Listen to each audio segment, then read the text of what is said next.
Me llamo Cristina Perelló, nací en Barcelona, pero prácticamente toda la vida viviendo en Jericana. Estudié Bellas Artes en la Facultad Sant Jordi de Barcelona y desde entonces pues me he dedicado a pintar para exposiciones, para concursos, pintar para particulares y también mucho para empresas de decoración.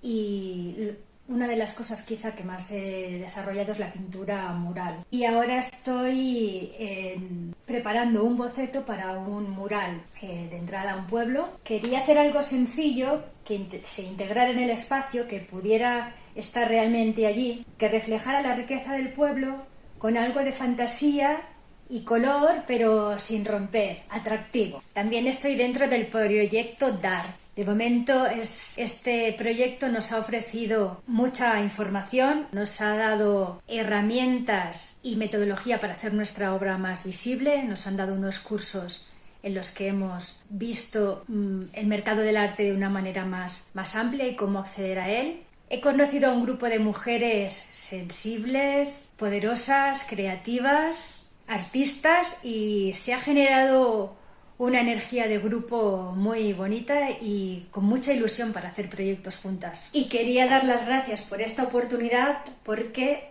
es un reto y los retos estimulan. Así que gracias.